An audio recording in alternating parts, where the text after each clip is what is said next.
Raccontami, o musa, la storia di un uomo ingegnoso. Quest'uomo si chiama Ulisse. Dopo la guerra di Troia, Ulisse ha viaggiato per molti anni, ha visto molte città e ha conosciuto molti popoli. Ha sofferto molto sul mare. Ha provato a salvare i suoi compagni, ma non ha potuto. I compagni hanno mangiato le vacche sacre del dio Sole. Per questa follia sono morti tutti in mare.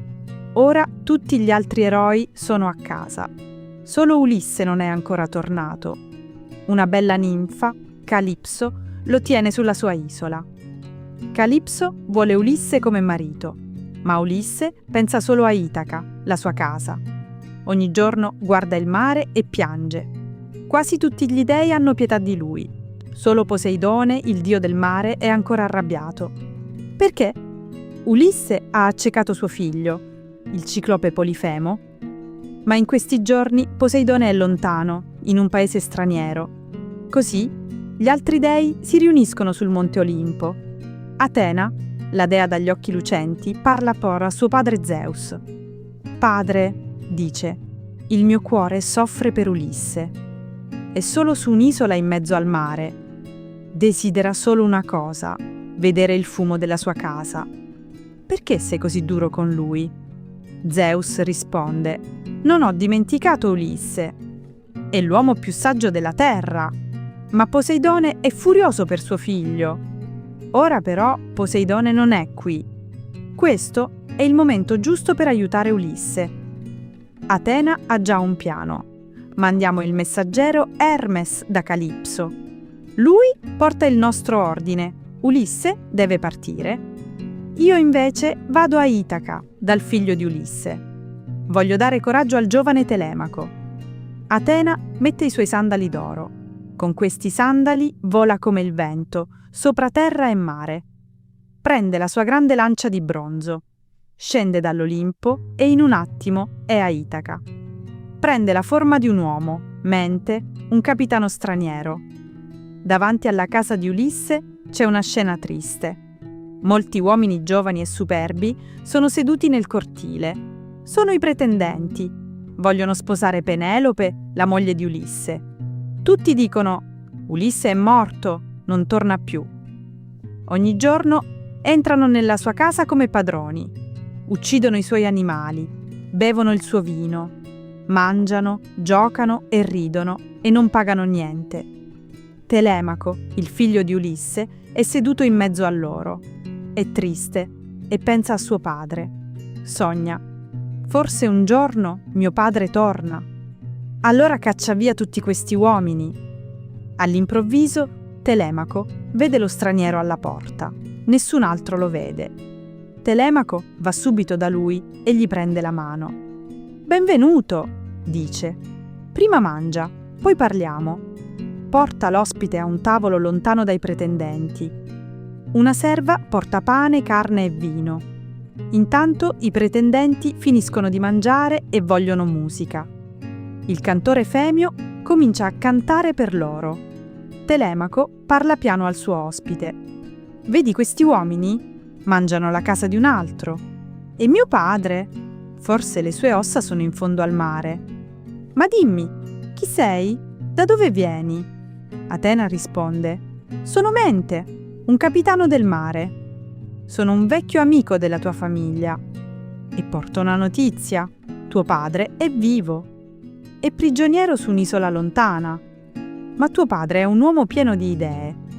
Presto trova un modo per tornare, credimi». Poi la dea guarda bene Telemaco.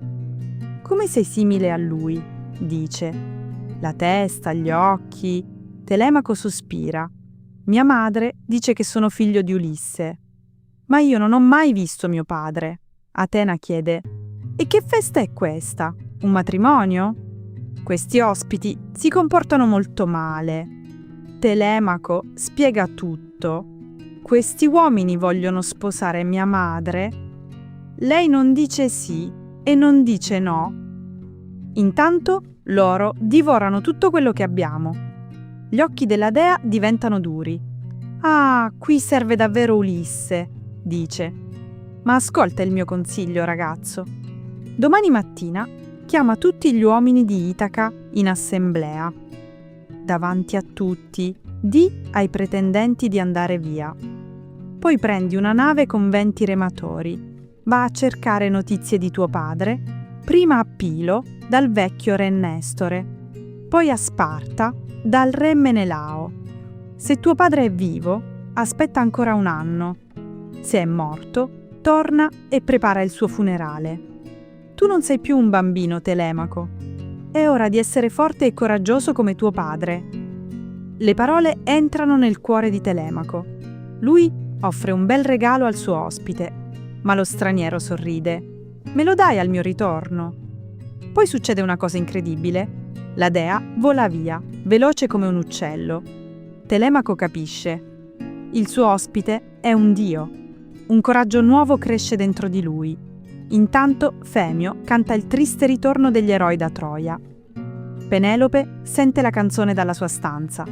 Scende le scale con 2 serve. È bella, ma il suo viso è coperto da un velo. Piange e dice: «Femio, canta un'altra canzone, per favore. Questa canzone mi ricorda il mio caro marito». Ma Telemaco risponde: «Madre, il cantore è libero.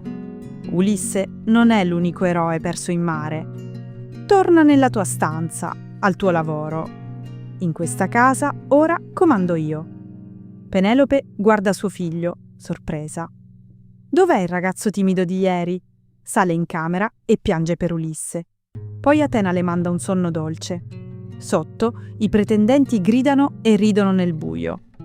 Allora Telemaco parla forte, per la prima volta. «Ascoltatemi, pretendenti, stasera mangiate e bevete pure. Ma domani mattina venite all'assemblea. Lì vi dico davanti a tutti, lasciate la mia casa. Se restate, Zeus vi punisce». I pretendenti si mordono le labbra. Sono sorpresi. Il ragazzo parla come un uomo. Antinoo, il loro capo, risponde con parole cattive. Un altro, Eurimaco, fa una domanda. «Chi è il tuo ospite misterioso? Dov'è andato?» Telemaco non dice la verità. «Solo un vecchio amico di mio padre», risponde. Ma nel suo cuore lo sa. Atena è con lui. La notte arriva e i pretendenti vanno a dormire. La vecchia Euriclea accompagna Telemaco alla sua stanza. Porta una torcia accesa. Euriclea è una serva fedele. Ama Telemaco come un figlio. Telemaco si sdraia sotto una coperta di lana, ma non dorme. Tutta la notte pensa al viaggio e alle parole della dea. Domani comincia una vita nuova per il figlio di Ulisse.